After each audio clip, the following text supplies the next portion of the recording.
costruire un documento che dicesse chi siamo, cosa volevamo fare. Volevamo copiare un po' da Torino, Piemonte, che è, credo io, l'unica altra esperienza di un insieme di associazioni professionali della scuola. Noi l'abbiamo copiati perché loro sono molto più solidi, molto più bravi, hanno fatto un lavoro molto grande, notevole. Noi abbiamo agito solo un po' sul piccolo, con l'idea di una cosa molto flessibile, infatti siamo 9 associazioni, ci incontriamo una volta al mese. L'idea nostra era quella di ridare valore, di dare voce alle professionalità della scuola, che ci sembra che negli ultimi anni siano state un po' trascurate. Nel nostro documento abbiamo scritto che al di là degli orientamenti politici, insomma, non ci pare davvero che chi ha governato il paese in questi ultimi anni abbia dato molto spazio alle professionalità della scuola e al valore della scuola.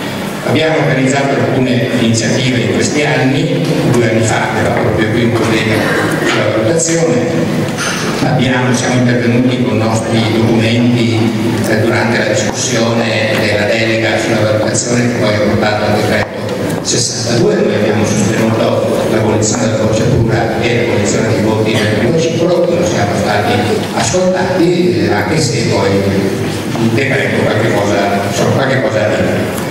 Abbiamo lavorato con un convegno a Vicenza sullo 06 nel 2016 e proprio ancora qui a Treviso in ottobre abbiamo fatto un convegno sull'alternanza.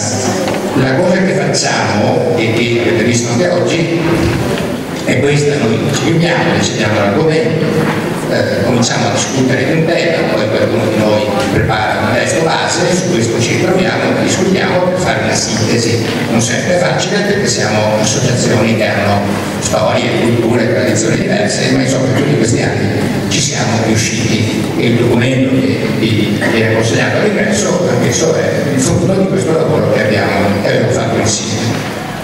Torniamo sul tema della valutazione e sul tema della scuola dell'infanzia e lo facciamo nella convinzione che il tema della valutazione e la scuola dell'infanzia sono risorse assolutamente necessarie per fare bene il nostro lavoro.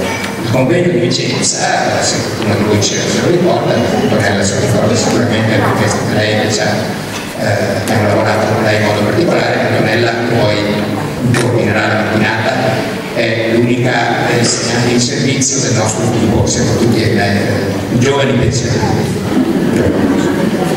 Però siamo appassionati di scuola e continuiamo a lavorare. Il convegno di Vicenza avevamo lavorato proprio di giochi sono fatti, proprio dell'idea che sono le fondamenta di quello che saranno poi i percorsi di apprendimento e di crescita dei nostri ragazzi si pongono proprio nella scuola dell'infanzia.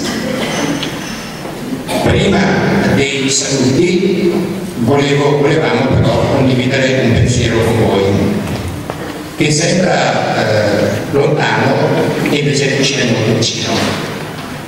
Questa mattina a Padova CGIL e CISUIL hanno organizzato una manifestazione. Il tema è quello degli infortuni sul lavoro e la parola quindi è basta morti sul lavoro. Il tema è quello della salute e della sicurezza sul lavoro. Mi sembra importante condividere questa cosa perché ci è molto vicina. I dati che abbiamo sono drammatici. L'Osservatorio Indipendente di Bologna segnala che dal 1° gennaio i morti sul lavoro sono già stati 280 e la nostra regione è al primo posto, 33 sono i morti in Veneto. Si tratta, e poi sono gli infortuni che sono gravissimi. Allora non compete a noi intervenire in modo particolare su questo tema, sono le cose che facciamo noi. Però io credo che sia importante che anche noi chiediamo, ci associamo a questa manifestazione per chiedere più informazione sulla sicurezza, più sicurezza nei luoghi di lavoro, più controlli e più risorse professionali per assicurare la sicurezza. È inaccettabile che nel nostro paese ci siano ancora in questi primi mesi 280 morti sul lavoro. È necessario quindi che aumentino anche le risorse professionali dello SPISA e degli ispettori. Ci sembrava, abbiamo condiviso in un forum l'idea di condividere con voi, per cui io vi chiederemmo un minuto di silenzio prima di cominciare i nostri lavori in memoria dei caduti, dei morti sul lavoro, e per dire anche noi, e gridare anche noi col nostro silenzio: basta morti sul lavoro. Vi ringrazio. A questo punto darei la parola ad Antonella Russo per coordinare la mattinata. Buon lavoro. Buongiorno a tutti. Allora, intanto penso che sia una mattinata molto bella e significativa, e il fatto di essere tanti qua a giugno, quasi a fine maggio, con la fatica di tutto un anno di scuola, credo che sia una testimonianza notevole della voglia degli insegnanti di scuola dell'infanzia di essere sempre in ricerca, l'atteggiamento di ricerca permanente, per costruire contesti di apprendimento, anzi forse co-costruire contesti di apprendimento insieme ai bambini e alle bambine ogni giorno, che sappiano sostenere ognuno nel suo percorso di crescita e di apprendimento. Qualcuno si stupisce che ma valutare anche nella scuola dell'infanzia, ma valutare, se noi pensiamo al verbo valutare come a dare valore, a individuare delle potenzialità, sostenere delle possibilità, delle occasioni, certo, anche nella scuola dell'infanzia, perché è strettamente intrecciato a quel processo in cui siamo immersi quotidianamente nelle nostre giornate in mezzo ai bambini e ai bambini, che è proprio l'avere uno sguardo allenato ad osservare, a documentare, a progettare, a valutare, a progettare in un gruppo di insegnanti. Questa è una cosa che caratterizza un po' la scuola dell'infanzia, il fatto che sia un gruppo. Allora, sono i 50 anni della scuola dell'infanzia, anche per questo sono emozionata.